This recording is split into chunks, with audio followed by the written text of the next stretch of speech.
Hello my dear learners, I am Priyanka. I am UGC NET qualified with 98 percentile. So कैसे हैं आप सब? I hope you all are better. So friends, December 2023 exam के लिए expected MCQ series जो मैंने launch की थी, पार्ट 9 हम डिस्कस करेंगे। फ्रेंड्स, एक्सपेक्टेड एमसीक्यू सीरीज के बहुत इंपॉर्टेंट क्वेश्चन हम डिस्कस करने वाले हैं। अगर आपने अभी तक चैनल को सब्सक्राइब नहीं किया है तो चैनल को सब्सक्राइब कर लीजिए, बिकॉज आगे आने वाले इंपॉर्टेंट वीडियोस का नोटिफिकेशन आपको मिल जाए। एंड फ्रेंड्स, अभी तक अगर आपने टेलीग्राम ग्रुप ज्वाइन नहीं किया तो डिस्क्रिप्शन में लिंक दे दी है, आप टेलीग्राम ग्रुप को ज्वाइन कर लीजिए। अगर आपको कोई क्वेरी है तो आप टेलीग्राम ग्रुप में मुझसे पूछ सकते हैं। अदरवाइज आप मुझे मेल भी कर सकते हैं, Priyanka Punjabi 7676@gmail। So friends, without wasting too much time we will discuss question number 1।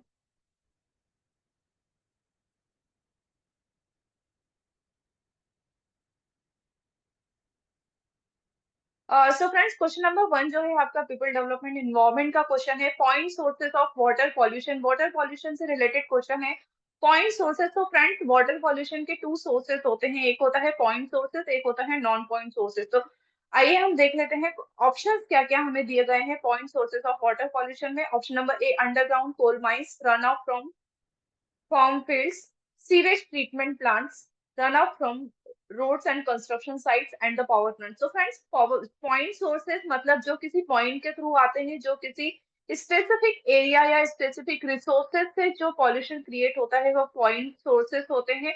जो रैंडमली इनडायरेक्टली जो पॉल्यूशन क्रिएट होता है, like for example agriculture, run off roads and construction का काम अगर रोड पे चल रहा है, उसके थ्रू अगर कोई जो है पॉल्यूशन क्रिएट हो रहा है, वाटर फ्लो हो रहा है, मतलब बिना किसी रीजन के कोई पॉइंट नहीं है, वाटर फ्लो हो रहा है एग्रीकल्चर के थ्रू, दैट मीन्स कि वो जो है पॉइंट नॉन पॉइंट सोर्सेस होते हैं। तो फ्रेंड्स, पॉइंट सोर्सेस होते हैं, एक होता है नॉन पॉइंट सोर्सेस। तो फ्रेंड्स, अंडरग्राउंड कोल माइंस, तो जो कोल माइंस किसी पर्टिकुलर रीजन, किसी पॉइंट के थ्रू जो वाटर पॉल्यूशन होता है, जो पॉल्यूशन क्रिएट होता है, वो वाटर पॉल्यूशन पॉइंट सोर्सेस कहलाते हैं। नॉन पॉइंट्स मीन्स इनडायरेक्टली किसी भी सोर्सेस के थ्रू पॉल्यूशन क्रिएट करते हैं वाटर में, दैट मीन्स कि वो नॉन पॉइंट पॉल्यूशन कहलाते हैं। तो अंडरग्राउंड कोल माइंस जो होता है वो हमारा point sources of water pollution है। And run off from farm fields, farm fields means agriculture के थ्रू अगर हो रहा है तो वो होगा नॉन पॉइंट्स। एग्रीकल्चर के थ्रू अगर हो रहा है तो वो होगा non point, non point sources of water pollution. So friends, sewage treatment, तो सीवेज ट्रीटमेंट सेफ्टी टैंक के थ्रू जो वाटर पॉल्यूशन होता है, सीवेज का जो पानी है वो अदर एरियाज में जो है स्प्रेड होता है, तो वो जो होता है वो पॉइंट सोर्सेस होते हैं। तो हमारा पॉइंट सोर्सेस होता है underground coal mines, sewage treatment plants, runoff from roads and the construction sited, मतलब जिसका कोई सोर्सेस नहीं है, कहीं पे भी रैंडमली कोई काम चल रहा है, कहीं कंस्ट्रक्शन का काम चल रहा है, वहां से वाटर जो है फ्लो होके कहीं भी स्प्रेड हो रहा है, दैट मीन्स कि वो एग्रीकल्चर हो, चाहे रोड हो या कंस्ट्रक्शन हो, कैनाल हो, ब्रिजेस हो, कहीं पे भी कोई कंस्ट्रक्शन चल रहा है, रोड पे वाटर ओवरफ्लो हो रहा है, दैट मीन्स कि वो non points water sources pollution होता है। पावर प्लांट्स, अगर कोई प्लांट्स है, कोई इंडस्ट्री है, पावर प्लांट्स है, तो ये हमारा पॉइंट सोर्सेस की कैटेगरीज में आएगा। तो friends, option number B is the right. Underground किसी भी सोर्सेस के थ्रू होगा तो वो point sources of water pollution होगा।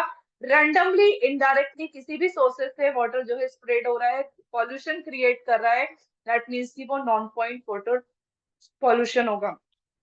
तो run off from field agriculture जो है वो नॉन पॉइंट है। And run off from road and construction site, जो टू ऑप्शन है बी एंड डी, हमारे नॉन पॉइंट होते हैं। A C E is the point sources of water pollution. में आई होप कि आपको क्लियर हो गया होगा what is the difference between the point sources of water pollution. किसी सोर्सेज के थ्रू, किसी पॉइंट के थ्रू अगर वाटर पॉल्यूटेड होगा, दैट मीन्स कि वो पॉइंट सोर्सेज है। अननेसेसरी रैंडमली किसी भी सोर्सेज से वाटर जो है पॉल्यूशन क्रिएट होगा वाटर में, दैट मीन्स कि वो नॉन पॉइंट वाटर पॉल्यूशन है। तो मैं आई होप कि you have to clear about the point sources and the non point sources of water pollution. So option number B is the right answer. So question number 2। So friends, ये जो है people environment के question मैंने add किए हैं, तो people development environment का second question हम डिस्कस करेंगे। तो मैं इसका फियर्स आपको जो है मैच करना है, लिस्ट 1 एंड लिस्ट 2 को मैच करना है। इंटरनेशनल एग्रीमेंट जो कि हर साल एनटीए यूजीसी नेट में पूछे जाते हैं, ये जो क्वेश्चन है, जैसे सस्टेनेबल पीपल डेवलपमेंट इन्वायरमेंट से सस्टेनेबल डेवलपमेंट गोल जिसमें 17 गोल है, मिलेनियम डेवलपमेंट गोल जिसमें 8 गोल है, इससे क्वेश्चन डेफिनेटली जो है घुमा फिरा के पूछ ही लिया जाता है। और ये जो एग्रीमेंट है, इंटरनेशनल एग्रीमेंट और ट्रिटी से, इससे भी हर साल कोई ना कोई क्वेश्चन जो है जरूर आता है। तो फ्रेंड्स, पीपल डेवलपमेंट इन्वायरमेंट में सबसे ज्यादा आप sustainable development, millennium development goal को अच्छे से बाय हार्ट लर्न कर लेना। इंटरनेशनल एग्रीमेंट, ये जो क्वेश्चन में दिए हुए हैं, इसको अच्छे से लर्न कर लेना। एंड फ्रेंड्स, पॉल्यूशन से रिलेटेड एक क्वेश्चन आता है, वो आप अच्छे से कर लेना। एंड डिसीज से रिलेटेड क्वेश्चन भी डेफिनेटली किसी ना किसी भी शिफ्ट में पूछ लिया जाता है, तो डिसीज भी आप अच्छे से कर लेना। तो कुछ 5-6 टॉपिक इस ऐसे हैं जो डेफिनेटली एग्जाम में जो है आ ही जाते हैं, प्रीवियस ईयर क्वेश्चन में से भी घुमा फिरा के उनको पूछ लिया जाता है। तो क्वेश्चन नंबर 2 हम डिस्कस करते हैं, इंटरनेशनल एग्रीमेंट। क्योंकि friends, people development environment unit number 9 एक ऐसी यूनिट है जिसका सिलेबस बहुत वास्ट है, एंड इसको पूरा कम टाइम में कवर करना पॉसिबल नहीं होता है किसी भी स्टूडेंट से। सो फ्रेंड्स, उस टाइप के टॉपिक आप अच्छे से करो जो एग्जाम में जो है पूछे ही जाते हैं, या प्रीवियस ईयर क्वेश्चन में इनको पूछा ही गया है। तो इस टाइप के क्वेश्चन को आप बाय हार्ट लर्न कर लो, एंड बाकी के जो क्वेश्चन है उन पे बस आप जरा सा एक नजर घुमा लेना, थोड़ा सा रीड आउट कर लेना, तो डेफिनेटली आप जो है क्वेश्चन को सॉल्व कर लोगे। तो मॉन्ट्रियल प्रोटोकॉल, सो फ्रेंड्स, मैंने शॉर्ट वीडियो भी बनाया था क्योटो प्रोटोकॉल का, तो वो भी आप देख लीजिएगा। Montreal protocol, so friends, international agreement दिए गए हैं, इनके प्रोविजन मतलब ये प्रोटोकॉल किससे रिलेटेड है। सो फ्रेंड्स, मॉन्ट्रियल प्रोटोकॉल जो है, क्योटो प्रोटोकॉल हमारा ग्रीन हाउस से रिलेटेड है, ग्रीन हाउस इमिशन से रिलेटेड है।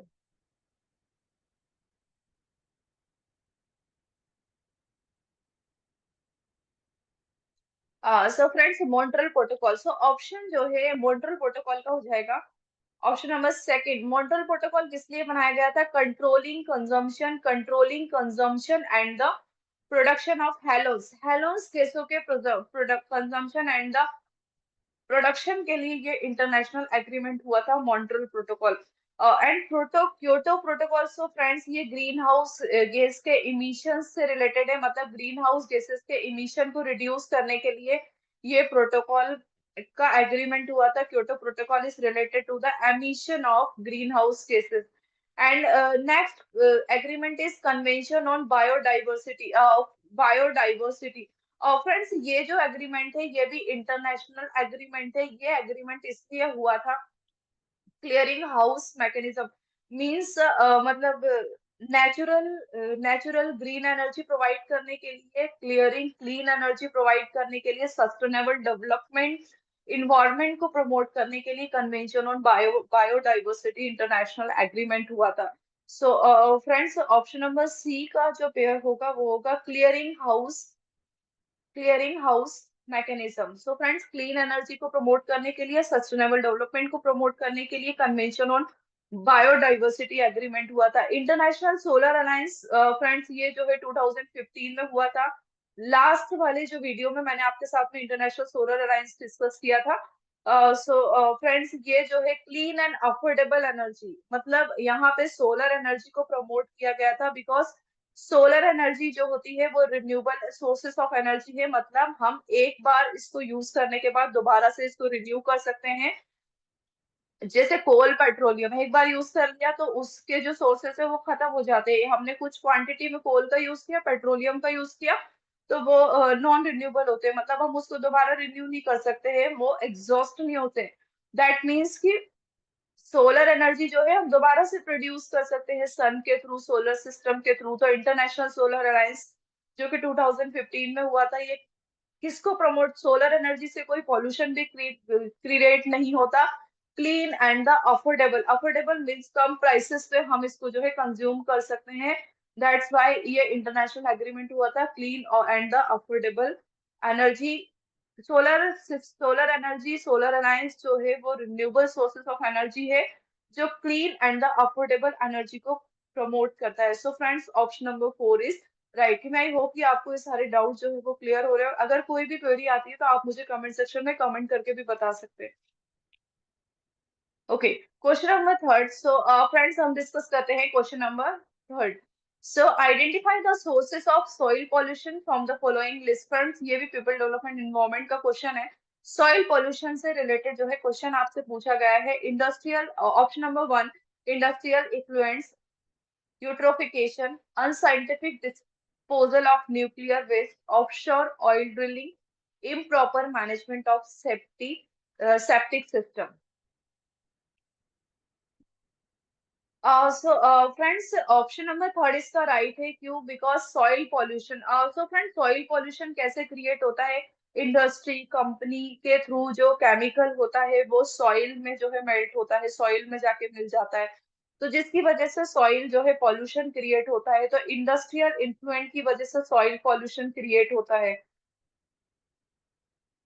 एंड सो फ्रेंड्स, यूट्रोफिकेशन जो है वो वाटर से रिलेटेड है। यूट्रोफिकेशन सॉइल का नहीं होगा, इसलिए ऑप्शन नंबर टू तो हमारा होगा ही नहीं। यूट्रोफिकेशन जो है वो वाटर से रिलेटेड है। इंडस्ट्री का जो केमिकल वेस्टेज है, जो वाटर है, वो सॉइल में जाके मिलता है, जिससे सॉइल पॉल्यूशन क्रिएट होता है। अनसाइंटिफिक, सो फ्रेंड्स, जो हम न्यूक्लियर वेस्ट या हमारे जो भी कूड़ा कचरा होता है, जो गार्बेज होता है, जो वेस्टेज होता है, वो जो है सॉइल में जाके मिलता है, जिससे सॉइल पॉल्यूशन क्रिएट होता है। तो ऑप्शन नंबर थर्ड आंसर होगा। Unscientific disposal of nuclear waste, offshore offshore oil drilling. So friends, oil drilling जो है इसकी वजह से जो है वाटर पॉल्यूशन क्रिएट होता है। तो फ्रेंड्स, सॉइल पॉल्यूशन नहीं होगा। तो फाइव जो है हमारा आंसर होगा। Improper management of septic system. Septic system, जो सेप्टी टैंक होते हैं, जो सीवेज होते हैं, उनका इम्प्रॉपर मैनेजमेंट होता है, मतलब प्रॉपरली मैनेज नहीं होते, जिसकी वजह से वाटर पॉल्यूशन तो होता ही है, उसके साथ साथ सॉइल पॉल्यूशन भी क्रिएट होता है सेप्टिक सेप्टिक सिस्टम की वजह से। सो option number third is the right. एक तो इंडस्ट्री की वजह से सॉइल पॉल्यूशन क्रिएट होता है, जो disposal waste, garbage, nuclear waste जो कि हमारे सॉइल में जाके मिल जाते हैं, तो जिससे सॉइल पॉल्यूशन क्रिएट होता है। एंड इम्प्रॉपर मैनेजमेंट होता है सेप्टिक सिस्टम का, जो प्रॉपरली मैनेज नहीं हो पाता है, या कुछ सेप्टिक सिस्टम या जो हमारे सीवेज होते हैं उसमें से अगर वो सीवेज जो है वो लीक हो जाता है, लीकेज हो जाता है, तो वो जाके सॉइल में मिलता है, तो उससे सॉइल पॉल्यूशन क्रिएट होता है। सो friends, option number third is the right answer. Question number four. So friends, ये क्लासरूम, सो फ्रेंड्स, एक चीज मैं आपको बता दूं कि टीचिंग से रिलेटेड जो क्वेश्चन है वो कम्युनिकेशन के साथ में मर्ज करके पूछ लिए जाते हैं। अब तो कम्युनिकेशन और टीचिंग से रिलेटेड क्वेश्चन को मर्ज करके पूछ लिया जाता है। तो ये क्वेश्चन आप थोड़े से अच्छे से सॉल्व करिएगा। So the sequence of barriers to reception classroom communication is. So friends, barrier का मीन्स क्या होता है? बैरियर मीन्स होता है hurdles.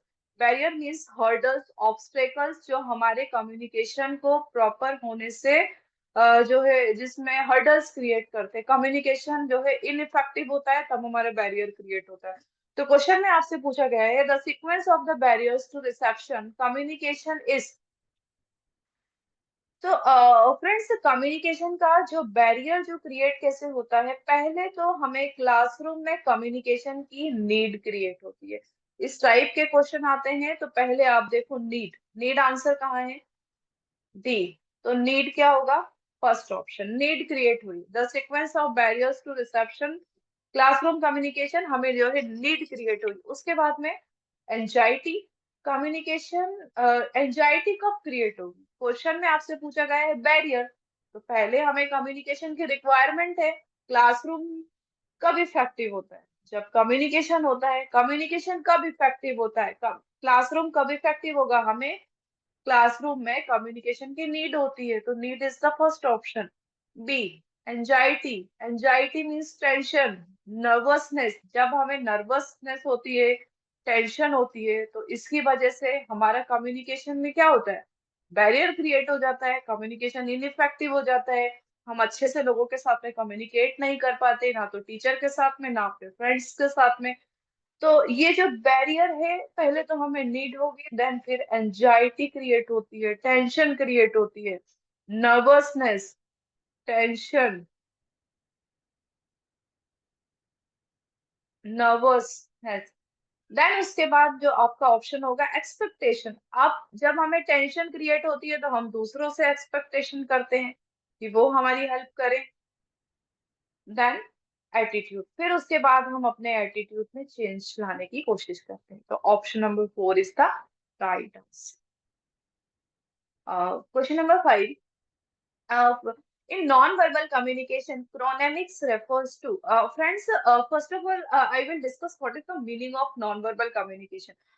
Friends, non verbal communication का जो नॉन वर्बल कम्युनिकेशन जो होता है वो साइलेंट कम्युनिकेशन होता है।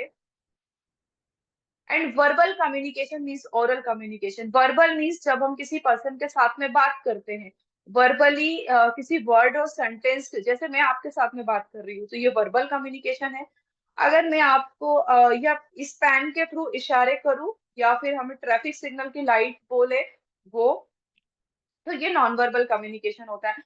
For example body language, posture, gesture, proxemics, या फिर हम बोल सकते हैं posture, gesture, facial expression, smile, प्रॉन्स, आई कांटेक्ट, जिसमें वर्ड का यूज नहीं होता, उस टाइप का कम्युनिकेशन जिसमें विदाउट वर्ड हम कम्युनिकेट करते हैं, वो होता है नॉन वर्बल कम्युनिकेशन। तो non verbal communication is also called as silent communication. जिस कम्युनिकेशन में वर्ड का यूज होगा वो वर्बल होगा, इसमें वर्ड का यूज नहीं होगा, साइलेंट, हम अपने बॉडी लैंग्वेज के थ्रू कम्युनिकेट कर रहे हैं, इशारे कर रहे हैं, इंडिकेट कर रहे हैं, आई कांटेक्ट के थ्रू कम्युनिकेट कर रहे हैं, तो वो नॉन वर्बल कम्युनिकेशन होगा। So friends, different different type के नॉन वर्बल कम्युनिकेशन होते हैं। यहाँ पे आपसे पूछा गया है क्रोनेमिक्स। क्रोनेमिक्स का मीन्स होता है टाइम। फ्रेंड्स, स्पेस को जो बोलते हैं हम कम्युनिकेशन की लैंग्वेज में प्रोक्सेमिक्स। कम्युनिकेशन की लैंग्वेज में स्पेस आपसे पूछ लिया जा सकता है। Chronemics means time, space means proxemics. So let us discuss communication, non verbal communication types.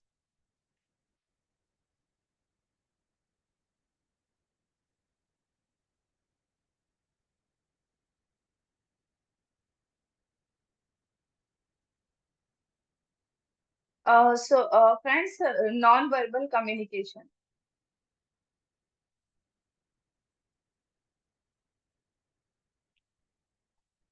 so friends, non-verbal communication is kinesis, means body language. Chronemics, time, space,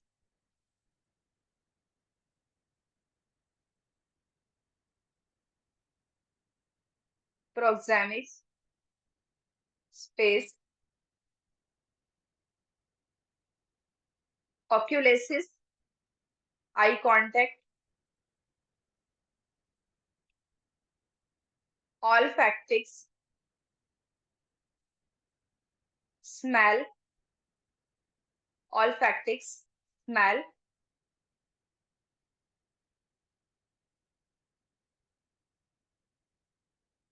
then personal appearance. Personal appearance means dressing sense, dressing style, या हम इसको बोल सकते हैं grooming. Next non verbal communication होता है haptics.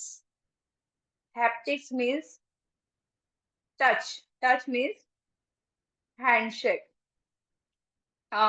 Friends, other type इसमें ये भी होते हैं gesture, gestures, postures. So these all are the type of non-verbal communication. Kinesis, body language, proxemics means space, oculesis means eye contact, olfactics means smell, personal appearance means dressing style, grooming, haptics means touch, handshake, gestures, इशारे करना, postures, pose देना. So these all are the types of non-verbal communication.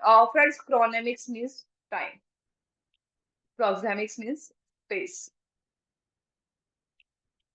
Question number 6. Let us discuss next question.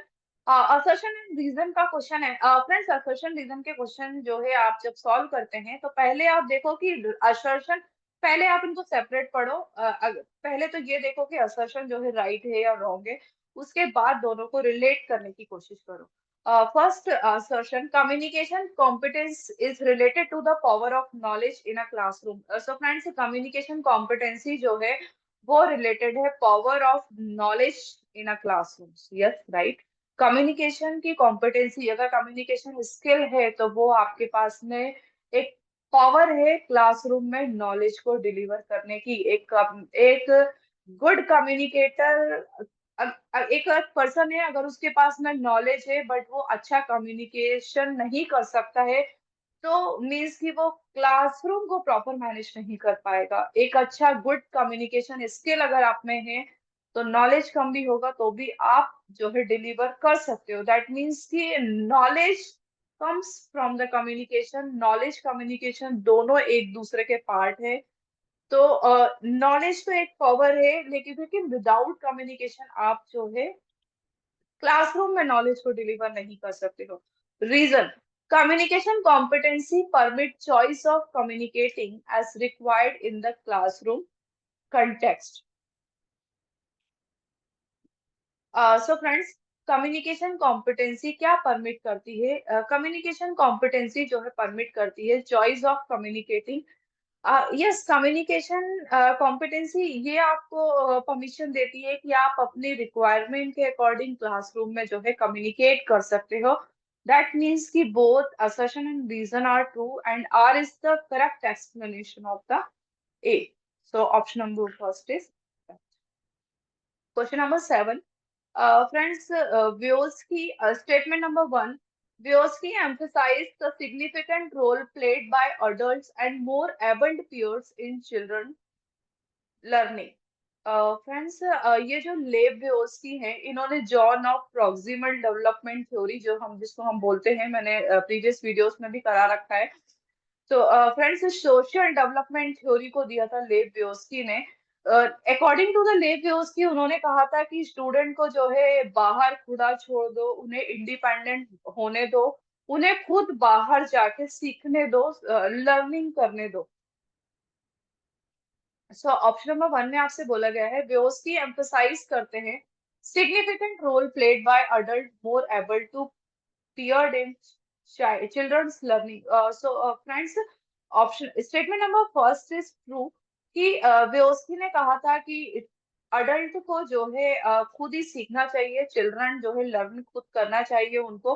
And option number 2 में कहा गया है zone of proximal development is the area where the child solves a problem alone without the help of others. So friends, statement number जो 2 है वो false होगा। क्यों false होगा? क्योंकि जोन ऑफ प्रॉक्सिमल डेवलपमेंट एक ऐसा एरिया है जहां पर चाइल्ड को किसी की हेल्प की जरूरत होती है। विदाउट हेल्प जो है वो प्रॉब्लम को सॉल्व नहीं कर सकता है। यहाँ पे पूछा गया है problem alone without the help of others. So friends, ये इसका जो फुल फॉर्म है जोन ऑफ प्रॉक्सिमल डेवलपमेंट, जो कि व्योस्की ने दिया था, लेव व्योस्की ने दिया था इसको। सो फ्रेंड्स, ये जो बीच का एरिया होता है वो जोन ऑफ प्रोक्सिमल डेवलपमेंट, जिसे हम JPD बोलते हैं। तो यहाँ पर जो चाइल्ड है वो दूसरे पर्सन से हेल्प लेता है, सीखता है। What I can learn with help, with the help, zone of proximal development में चाइल्ड जो है विद हेल्प सीखता है। एंड फिर उसके बाद beyond the zone of proximal development, बाहर का जो एरिया है वो फिर इंडिपेंडेंट हो जाता है एंड वो खुद चीजों को सीखता है और समझता है और लर्न करता है। ये थ्योरी होती है सोशल डेवलपमेंट थ्योरी।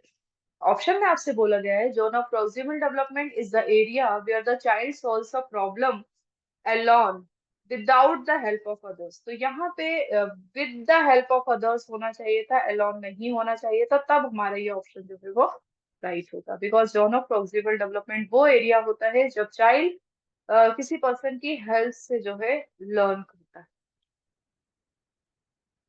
ग्रेट। सो फ्रेंड्स, क्वेश्चन नंबर 8। फ्रेंड्स, ये जो है ना न्यू थ्योरी है। जो 2023 प्रीवियस ईयर क्वेश्चन में ये क्वेश्चन आया था, PIC RAT theory. So pick RAT model of technology integration for teacher preparation for classroom teaching. PIC stand for. So friends, PIC का जो फुल फॉर्म होता है passive, interactive and creative. Passive, interactive and creative. RAT means friends, इसका means होता है passive, interactive, creative. RAT का means भी आपको पता होना चाहिए. R for replace, A for amplify, T for transform. So friends, हम ये थ्योरी डिस्कस कर लेते हैं. 2023 में फर्स्ट टाइम ये क्वेश्चन पूछा गया है. So P for passive, interactive and creative. So pick rate is a recently developed technology integration है. टेक्नोलॉजी, अगर टीचर जो है ट्रेडिशनल टीचिंग करता है, उसे टेक्नोलॉजी को अडॉप्ट करना है, अपने चाइल्ड को टेक्नोलॉजी के थ्रू जो है टीचिंग कराना है. स्टूडेंट एंड टीचर का जो इंटरेक्शन है वो टेक्नोलॉजी के थ्रू करना है, तब इस मॉडल का हम यूज करते हैं.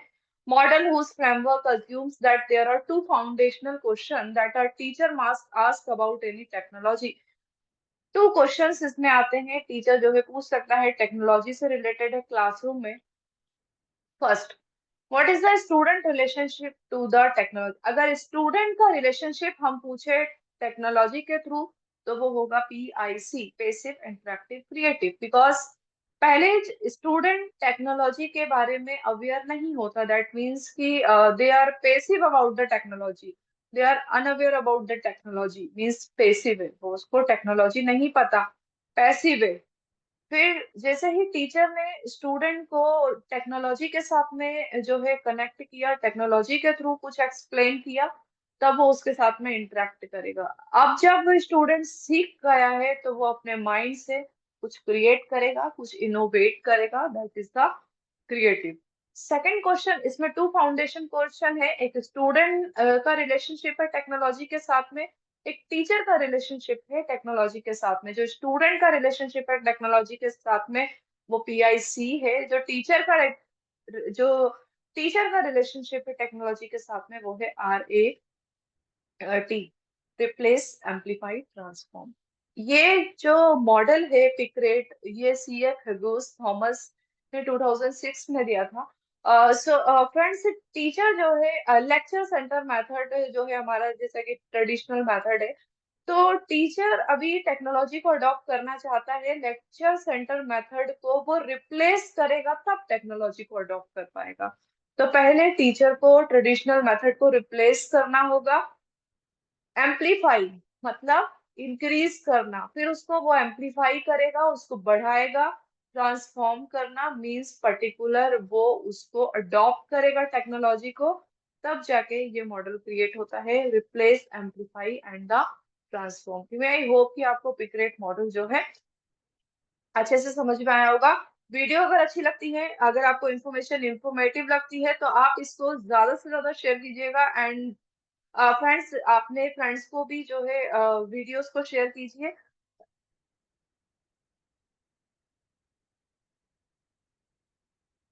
एक ग्रेट मॉडल. सो क्वेश्चन नंबर 9. सो फ्रेंड्स, ये भी जो है न्यू थ्योरी है, जो 2023 में पूछी गई थी. सो 2023 का है. टीपेक. फ्रेंड्स, फर्स्ट ऑफ ऑल आपको फुल फॉर्म पता होना चाहिए टीपेक का. T for technological, pedagogical, content, knowledge. Technological, pedagogical, content, knowledge framework has been developed by Mishra and Kohler in 2006. Mishra and Kohler ने 2006 में इस मॉडल को डेवलप किया था. Statement number 1 is right. TPEC framework comprises of total 6 component. No, friends, इसमें जो है 3 components है. तो हम देख लेते हैं, आइए देखते हैं क्या 3 कंपोनेंट्स है. सो फ्रेंड्स, जैसे कि इसमें दिया ही हुआ है फुल फॉर्म में, टीपैक, टेक्नोलॉजिकल, पेडागोजिकल, कंटेंट, नॉलेज. तो फर्स्ट जो कंपोनेंट है वो है टेक्नोलॉजिकल नॉलेज. टी के मीन्स टेक्नोलॉजिकल नॉलेज, सी के कंटेंट नॉलेज, टी के पेडागोजिकल नॉलेज। फ्रेंड्स इसमें जो है technological knowledge, content knowledge, pedagogical knowledge, तो ये बनता है T pack. Technological, content, pedagogical, these all are the three components. So option number जो सेकंड है वो रॉन्ग हो जाएगा, बिकॉज इसमें थ्री कंपोनेंट है, सिक्स कंपोनेंट नहीं है। सो question number 10, identify the correct order of following steps in a research process. Friends research process, तो मैं आपको मीनिंग बता देती हूँ रिसर्च का। रिसर्च का मीन्स होता है सर्च अगेन, मीन्स रिसर्च करना, कुछ डिस्कवर करना। जो रिसर्च हो गई है उसके गैप को आइडेंटिफाई करके उसको और रिसर्च करना, या फिर न्यू थ्योरी को डेवलप करना। फर्स्ट ऑफ ऑल जब हमें रिसर्च की प्रोसेस की बात आती है तो पहला जो ऑप्शन होता है डिफाइनिंग द रिसर्च प्रॉब्लम। हम आइडेंटिफाई करेंगे कि रिसर्च की प्रॉब्लम क्या है, हमें क्या रिसर्च जो है किस टॉपिक पे करना है, क्या प्रॉब्लम है। रिसर्च की प्रोसेस का फर्स्ट स्टेप होता है रिसर्च प्रॉब्लम। रिसर्च प्रॉब्लम पहले हम क्या आइडेंटिफाई करेंगे, research problem. Then review of literature, literature review करेंगे, रिसर्च पेपर को रीड करेंगे, पहले के जो ऑथर है उन्होंने जो रिसर्च कर रखी है उनको हम रीड करेंगे, उसमें अगर कोई गैप आइडेंटिफाई होता है तब लिटरेचर रिव्यू मीन्स हम जो है उस टॉपिक से रिलेटेड जो है कंटेंट को कंटेंट को जो है रिव्यू करेंगे, कंटेंट को रीड करेंगे, रिसर्च पेपर पढ़ेंगे, कुछ बुक्स पढ़ेंगे। देन ऑप्शन नंबर सेकंड जो होगा रिव्यू ऑफ लिटरेचर। हाइपोथेसिस, उसके बाद हम हाइपोथेसिस बनाएंगे, हाइपोथेसिस बनाएंगे। हाइपोथेसिस नल हाइपोथेसिस भी होता है, अल्टरनेट हाइपोथेसिस भी होता है। पहले हम प्रॉब्लम को आइडेंटिफाई करेंगे कि हमें रिसर्च किस टॉपिक पे करना है, प्रॉब्लम क्या है, हमें किस प्रॉब्लम रिसर्च हम क्यों करते हैं, कि हमें किसी प्रॉब्लम का सोल्यूशन फाइंड आउट करना होता है। फिर हम रिव्यू ऑफ लिटरेचर करेंगे, जो टॉपिक है हमारा, जो प्रॉब्लम है उससे रिलेटेड डेटा को कलेक्ट करने के लिए उससे रिलेटेड जो कंटेंट है उसको रीड करेंगे। फिर हाइपोथेसिस बनाएंगे। फिर अब हम उसके बाद रिव्यू लिटरेचर करने के बाद उसके बाद हमने हाइपोथेसिस बनाया। हाइपोथेसिस बनाने के लिए हम जो रिसर्च है उसको डिजाइन करेंगे, रिसर्च को डिजाइन करेंगे। देन उसके बाद जो फिर डेटा कलेक्ट करेंगे। तो डेटा हम टू टाइप से भी कलेक्ट करते हैं, एक प्राइमरी डेटा होता है, एक सेकेंडरी डेटा होता है। प्राइमरी डेटा मीन्स जो डेटा जो है फॉर एग्जांपल सर्वे और क्वेश्चनर, जो डेटा अभी तक किसी जो डेटा अवेलेबल नहीं है, हम फर्स्ट पर्सन है जो उस डेटा को कलेक्ट कर रहे हैं, वो प्राइमरी डेटा होता है। सेकेंडरी डेटा वो होता है जो ऑलरेडी ऑलरेडी डेटा जिसका अवेलेबल है, वो सेकेंडरी है। फॉर एग्जांपल न्यूज़पेपर, न्यूज़पेपर में अगर कोई न्यूज़ है, उसी न्यूज़ को लाके हम अपने कंटेंट में ऐड कर रहे हैं, तो वो न्यूज़ तो ऑलरेडी है, उसी डेटा को हमने अपने रिसर्च पेपर में डाल दिया है, तो कुछ न्यू नहीं किया, जो ऑलरेडी अवेलेबल था उसी डेटा को जब हम यूज करते हैं तो वो सेकेंडरी डेटा होता है। जो ऑलरेडी अवेलेबल नहीं है, हमने उस डेटा को बनाया है, उस कंटेंट को तैयार किया है, तो वो प्राइमरी डेटा होता है। सो फ्रेंड्स ये रिसर्च की जो है प्रोसेस होती है। सो मैं होप कि आपको रिसर्च प्रोसेस भी अच्छे से आती होगी। सो फ्रेंड्स आज हमने डिस्कस किए कुछ क्वेश्चंस। सो नेक्स्ट वीडियो में मैं आपके साथ में डेटा इंटरप्रिटेशन डिस्कस करूंगी। सो 6 दिसंबर से आपके एग्जाम स्टार्ट होने वाले हैं, तो वीडियो देखना ना भूलें। एंड अगर कोई क्यूरी है तो मुझे टेलीग्राम चैनल पे आप मैसेज कर सकते हैं, टेलीग्राम ग्रुप ज्वाइन कर लीजिए। एंड फ्रेंड्स ज्यादा से ज्यादा आप जो है मॉक टेस्ट जो है डेली एक मॉक टेस्ट लगाओ, बिकॉज विदाउट मॉक टेस्ट फिर एग्जाम में हमें एंजाइटी होती है। क्वेश्चन डायरेक्टली जब सामने आ जाता है तो फिर टेंशन क्रिएट होती है। तो आप डेली ज्यादा से ज्यादा क्वेश्चन को प्रैक्टिस करो, कंटेंट पढ़ने का अभी टाइम नहीं है, तो बहुत ज्यादा प्रेशर नहीं लेना है, कंटेंट नहीं पढ़ना है अभी, ज्यादा से ज्यादा मॉक टेस्ट सॉल्व करो, मॉक टेस्ट से जो रिलेटेड है कॉन्सेप्ट को बस देखते जाओ। एंड अगर कोई क्वेरी होती है तो मैं आपके साथ हूँ, आप मुझे जो है मैसेज कर सकते हैं, कमेंट सेक्शन में कमेंट करके भी बता सकते हैं। अगर वीडियो अच्छा लगा लाइक शेयर सब्सक्राइब करना ना भूलें। Thank you so much, have a nice day.